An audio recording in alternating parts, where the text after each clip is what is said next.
प्यारे बच्चों, नमस्कार। मैं सीमा कौशिक अध्यापन चैनल पर एक बार फिर आपका स्वागत करती हूँ और आज मैं आपके लिए लेकर आई हूँ कक्षा 9वीं का पाठ एवरेस्ट मेरी शिखर यात्रा।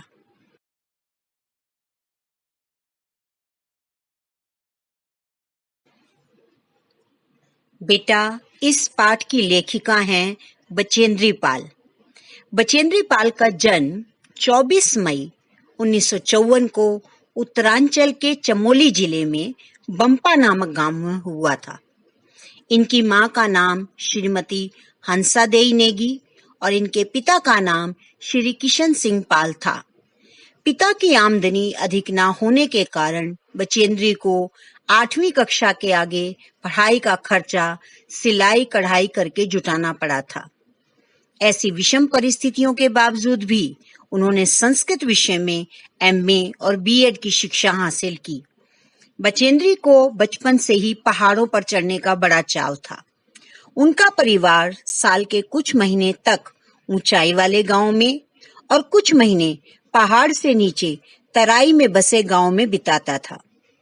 उन महीनों में स्कूल जाने के लिए भी बचेंद्री को 5-6 मील पहाड़ की चढ़ाई चढ़नी और उतरनी पड़ती थी।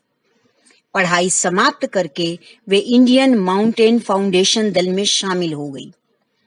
अपनी ट्रेनिंग के दौरान वे 7,500 मीटर अर्थात 7500 मीटर ऊंची मान चोटी पर सफलतापूर्वक चढ़ी और फिर एवरेस्ट विजय के लिए उन्होंने प्रयास किया। यह पाठ उनकी ही आत्मकथा का एक अंश है।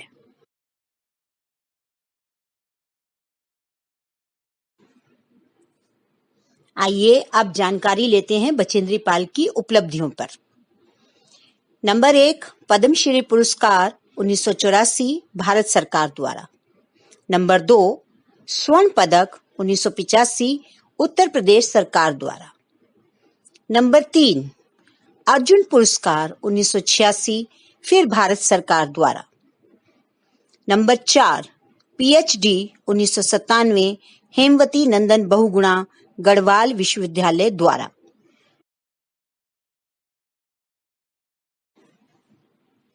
आइए अब जानकारी लेते हैं इस पाठ के विषय में।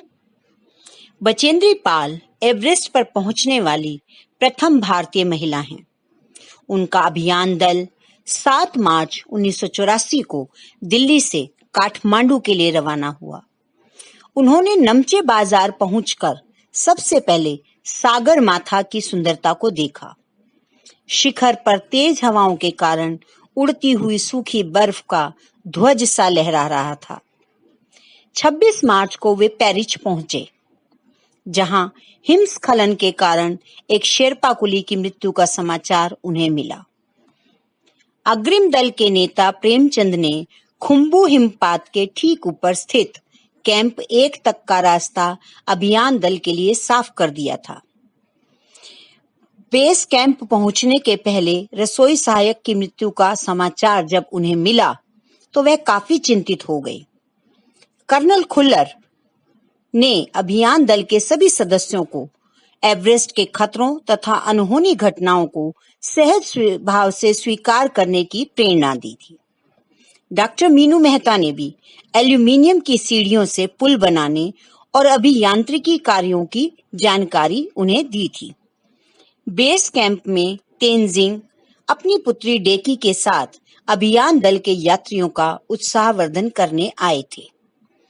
कैंप 3 में 15-16 मई की आधी रात के समय एक लंबा बर्फ का पिंड लहोत्से ग्लेशियर से टूटकर नीचे आ गिरा।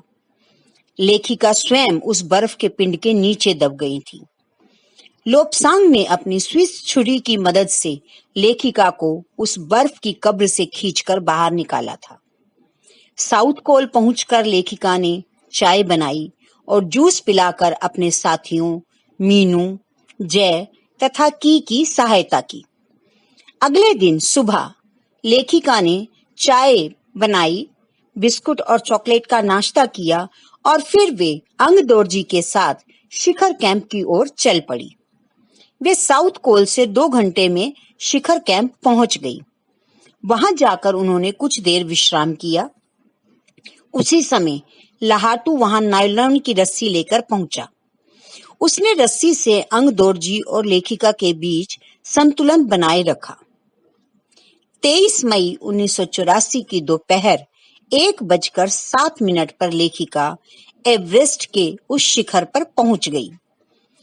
अपने फावड़े से बर्फ खोदकर उन्होंने अपने खड़े होने की जगह बनाई और घुटनों के बल झुककर सागर माथा के ताज का चुंबन लिया। अपने साथ लाए थैले से उन्होंने दुर्गा माता का चित्र और हनुमान चालीसा निकालकर एक छोटी सी पूजा अर्चना करके उसे लाल कपड़े में लपेटकर बर्फ में दबा दिया। इसके बाद हाथ जोड़कर सिर झुकाकर उन्होंने अंगदोर्जी को धन्यवाद दिया। कर्नल खुल्लर ने उनको उनकी इस महान उपलब्धि पर बधाई दी। उन्होंने बछेंद्री के माता पिता को भी बधाई देते हुए उन्हें देश का गौरव कहा।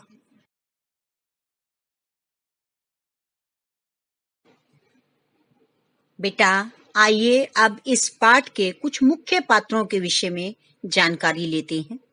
सबसे पहले बात करते हैं दल के नेता कर्नल खुल्लर की, जिनका कार्य था दल के सदस्यों को प्रशिक्षित करना तथा उनका उत्साहवर्धन करना। दूसरा मुख्य पात्र आता है लहाटू। लहाटू द्वारा नायलॉन की रस्सी से संतुलन बनाने का कार्य बहुत ही महत्वपूर्ण था। साथ ही ऑक्सीजन सिलेंडर की आपूर्ति बढ़ाना, बिस्सा की सहायता करना। उनके बाकी के साथियों के नाम इस प्रकार थे: मीनू, की, जय, जो कि साथियों के लिए जूस और चाय बनाने का कार्य भी करते थे। बात करते हैं शेरपा तेंजिंग की।